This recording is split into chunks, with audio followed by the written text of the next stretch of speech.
Welcome to the week 4 day 2 video lecture. We'll discuss more poems today from around the globe. We'll review everything that you see on the screen. I'm going to also include reminders about Project 1, which is not due until the end of next week. So during this video lecture, I'll refer to outside videos and links. However, due to time, I won't be visiting these links during the presentation.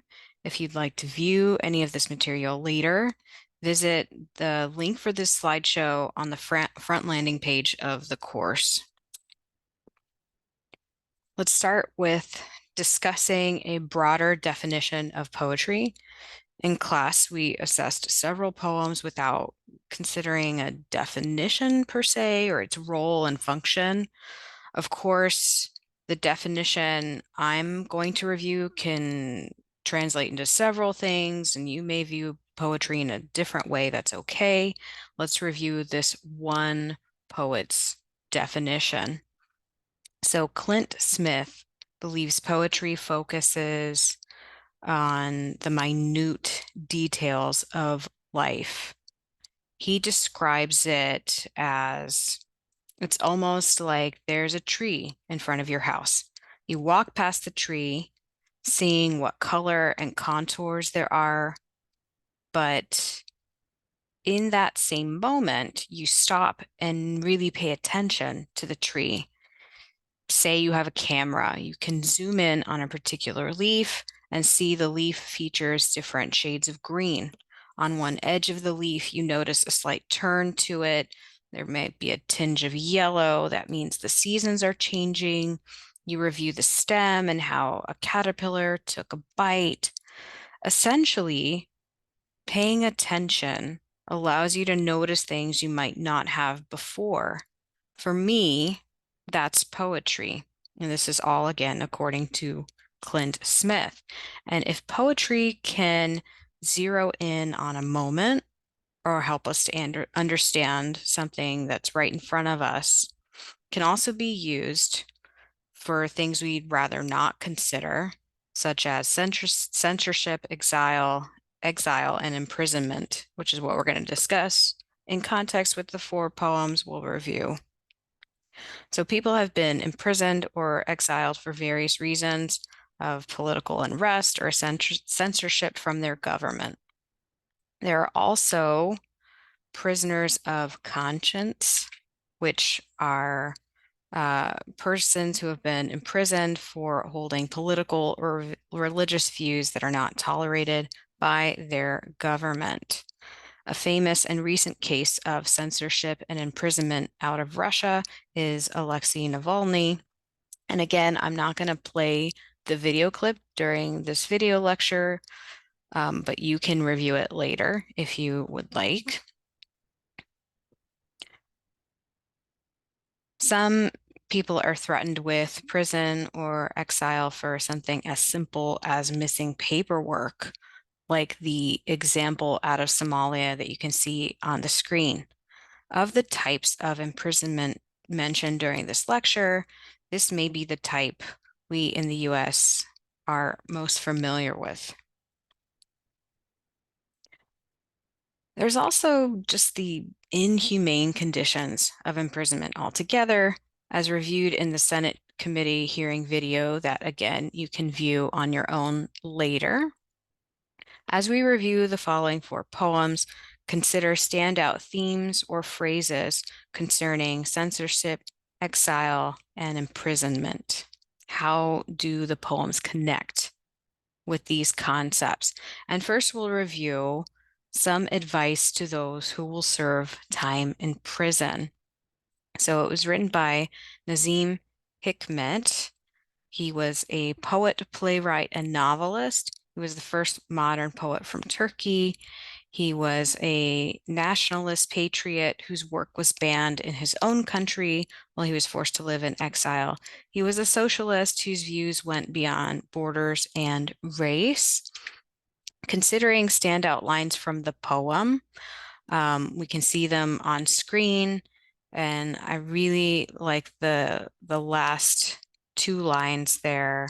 On the left side of your chest doesn't lose its luster, so that you may be serving time in prison, but as long as you don't forget a part of yourself, you can still hold on to something. Maybe the poem was alluding to hope.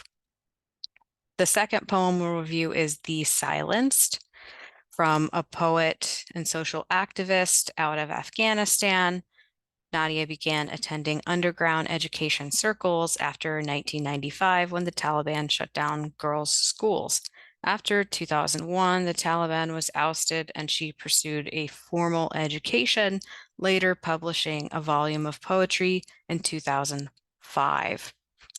Like the other poet we just reviewed, there are some standout lines from the poem on the screen, and I'll read a few of them. What could I say about honey when my mouth is as bitter as poison? Alas, the group of tyrants have muffled my mouth.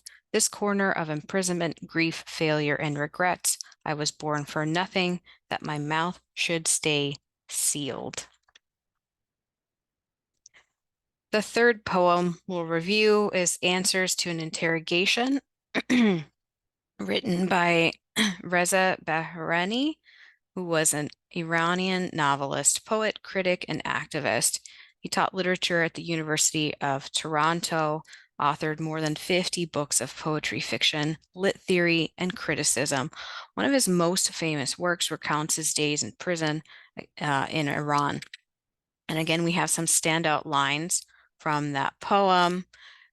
Imagine that he's being interrogated, and this is something he might have said to during that interrogation, starting with, if you want to know something about my younger brother, I believe somewhere else in the poem, he starts a stanza with, if you don't believe me, and those are recurring themes in that poem. Lastly, let's review Identity Card from Mahmoud Darwish, the Palestinian poet laureate, whose work has been translated and read around the world, including into Hebrew. He became the subject of controversy when this poem was broadcast over Israel Army's Radio University on the air program. So again, we have standout lines from the poem, like put it on record, I am an Arab, I am a name without a title, patient in a country where everything lives in a whirlpool of anger. So we looked at 4 poems, all from different countries with different themes relating to today's concepts. Maybe one of these poems will be the one that you choose to review for Journal 4 or Journal 5. Like the last video lecture, there's a lecture password. Add the lecture password that you see on the screen to the assignment that asks for it.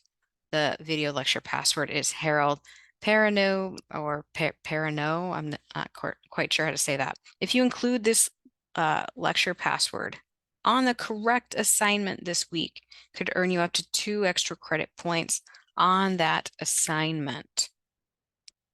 So please also review the Understanding Concepts lecture page in Module 4 for supplemental links concerning this lecture topic.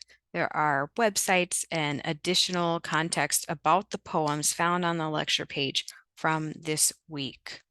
Also, make sure to complete one journal entry about one poem from this module. It doesn't have to be one of the 4 that we reviewed. It can be from day 1 when we reviewed a bunch of poems in class.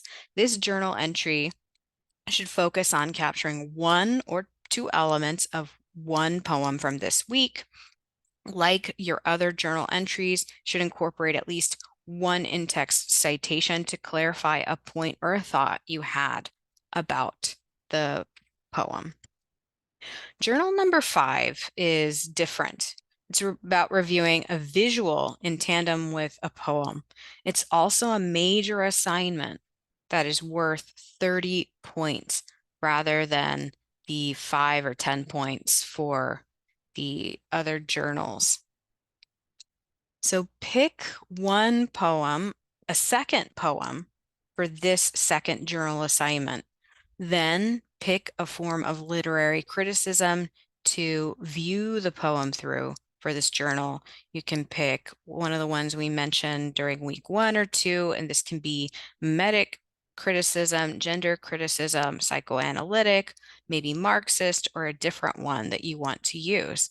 Then review the assignment guidelines for more about these forms of literary criticism. You can also view the Lit Terms Google Doc that's on the front landing page to understand more about one form of literary criticism.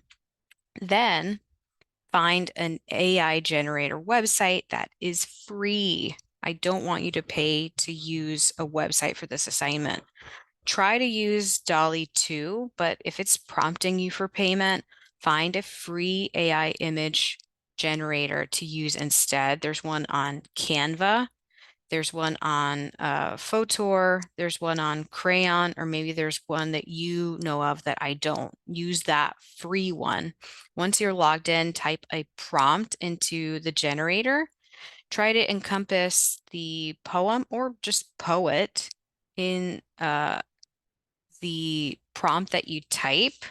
There's a sample prompt that you can view in the assignment guidelines that includes either the name of the poem or the poet and the type of image that you want to generate, maybe like anime or a Monet style painting.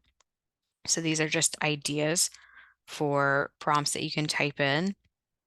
And once you have generated the 4 images, pick one. If you don't like them, generate another 4 and pick one that you like. So then you can analyze how the image exemplifies some element of the poem that you want to discuss in a 4 to 6 sentence description.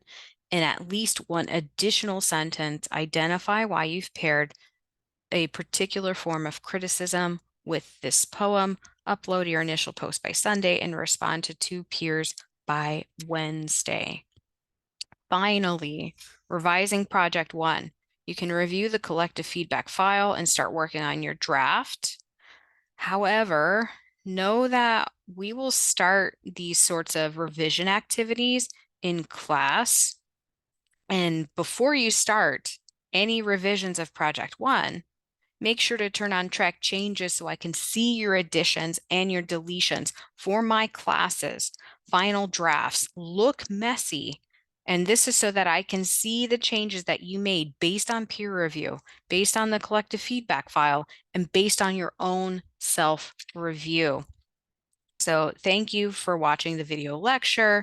Reach out with questions, and I'll see you on Tuesday when we discuss film and television.